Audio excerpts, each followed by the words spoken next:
Alors, analyse technique ou analyse fondamentale, qu'est-ce qu'il faut utiliser sur les cryptos?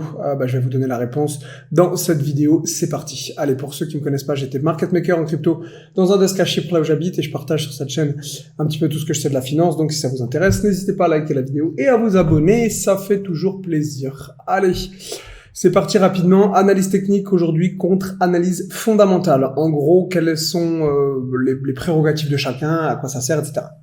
Alors rapidement, on va commencer donc par l'analyse fondamentale. En gros, l'analyse fondamentale, c'est l'analyse de tout un tas de ratios qui vont vous permettre en gros d'évaluer si une action ou un actif est surévalué ou sous-évalué. Si je prends par exemple Apple et que je vais dans Financial, ici, vous voyez sur TradingView, j'ai tout un tas de métriques qui me sont données. Bon, évidemment, on va pas les détailler, il peut y en avoir, vous pouvez en calculer des milliers. Et voilà, si par exemple je prends l'un des plus classiques, le Price to Earning Ratio, c'est en gros combien de fois l'action cote ses bénéfices. Là, vous voyez qu'actuellement, il est à 23. On considère que, bon, peut-être que en dessous de 15, c'est pas cher. De 15 à 20 ou à 25, c'est la moyenne. Et au-dessus de 25, c'est cher. Ça va dépendre évidemment des secteurs. Mais ça va vous donner en gros une idée sur combien de fois l'entreprise cote ses bénéfices. Vous avez tout un tas de ratios que vous pouvez calculer. Il y en a des milliers. Bon, là, j'en ai juste une petite partie. Mais en vrai, il y en a vraiment énormément. Et donc, quel est l'intérêt? Ça va tout simplement vous permettre de comprendre, en gros, si une action, là, en l'occurrence, je te rappelle, c'est une action, mais ça peut être un autre actif, on le verra par la suite, une crypto, est sous-évaluée ou est surévaluée par rapport à son prix. Et c'est comme ça que Warren Buffett s'est fait connaître, c'est comme ça qu'il a fait sa fortune, notamment en investissant sur des actions qui étaient sous-évaluées, il les gardait en portefeuille pendant des années et des années. Ça, c'est vraiment la prérogative de l'analyse fondamentale. Vous regardez uniquement les ratios d'entreprise. L'analyse technique, en revanche, comme vous pouvez le voir, là, c'est très simple, l'analyse technique, c'est quoi? En gros, c'est tout simplement, vous prenez les prix et le volume aussi. Donc là, on pourrait éventuellement prendre le volume en dessous. Et vous tracez, en gros, tout un tas de choses sur votre graphique qui vont vous aider à déterminer statistiquement, avoir une bonne gestion du risque et à déterminer potentiellement le futur au niveau des prix. Vous pouvez tracer des obliques en A cassé, vous pouvez tracer des canaux, vous pouvez tracer des retracements de Fibonacci ici pour le mec qui est venu ici. Et donc voilà, dire ici on est venu chercher un retracement, etc. Bref, vous pouvez utiliser à peu près tout ce que vous voulez, mais en gros c'est surtout une lecture des prix et une lecture du volume. Alors quelles sont les différences fondamentales maintenant qu'on a rapidement résumé les deux? On va voir ça tout de suite. En gros, c'est somme toute assez simple. Dans l'analyse fondamentale, vous avez quand même moins de stress. Alors que l'analyse technique, vous avez plus de stress, notamment en intraday, parce que vous voyez les prix qui bougent directement. L'analyse fondamentale, généralement, c'est quand même sur du plus long terme.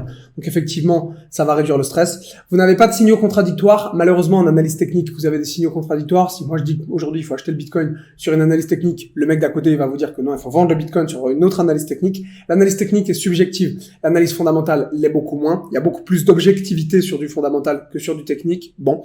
Et évidemment, l'analyse fondamentale, c'est sur du plus long terme. En revanche, les avantages de l'analyse technique, vous pouvez faire sur du court terme, voire du très court terme. Pour ceux qui veulent s'amuser à aller en 5 minutes et à scalper par exemple Apple, vous pouvez tout à fait le faire ici. Vous mettez un petit graphique 5 minutes et vous tradez sur des petites unités de temps. C'est quelque chose qui se fait tout à fait. Ça, c'est l'un des avantages de l'analyse technique qu'on peut pas évidemment avoir en analyse fondamentale.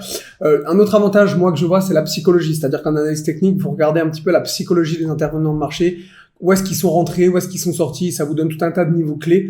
Tout ça, vous ne les avez évidemment pas sur l'analyse fondamentale, malheureusement.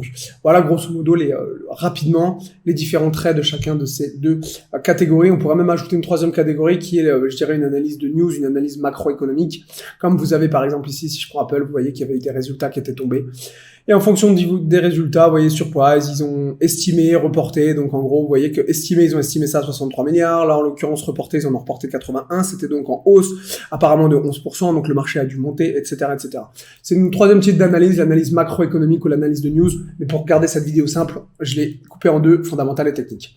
Ok, maintenant qu'on a vu ça, je vais vous donner, en gros, ma reco personnellement. Est-ce qu'il faut utiliser l'analyse technique ou est-ce qu'il faut utiliser l'analyse fondamentale, notamment en matière crypto?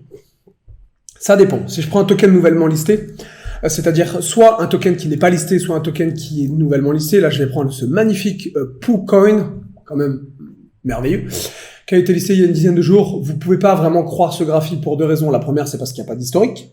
La deuxième, c'est parce que comme c'est un shitcoin, évidemment, il va pas y avoir beaucoup de volume, et donc ce que vous voyez n'a pas vraiment de valeur. Donc à ce moment-là, il faudra mieux effectivement regarder tout un tas de métriques par rapport à ce shitcoin, aller regarder sa tokenomics, la team, aller regarder tout un tas de ratios pour essayer, en matière crypto en tout cas, d'avoir des indications sur sur de l'entreprise, mais des indications plutôt fondamentales.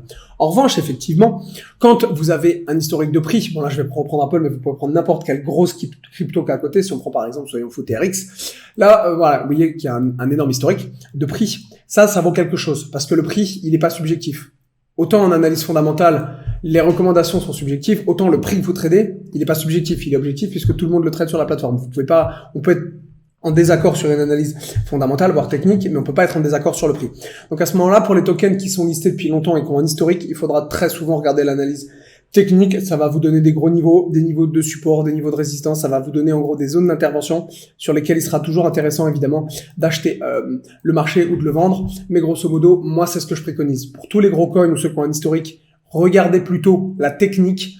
Et évidemment, pour tout ce qui est token nouvellement listé, voire pourquoi pas si vous voulez faire du très très long terme, effectivement, je pense que là, il faudra s'orienter vers une analyse plutôt fondamentale. Évidemment, le Graal étant de cumuler les deux, faire une analyse technique couplée d'une analyse fondamentale. Généralement, c'est ce qu'on fait en finance. On fait une grosse analyse technique et une petite analyse fondamentale au niveau des niveaux principaux qui vient corréler généralement votre analyse fondamentale. C'est comme ça qu'on fait. Et pour ceux qui veulent vraiment se faire chier, honnêtement, ça reste quand même le must. Vous analysez le technique et le fondamental.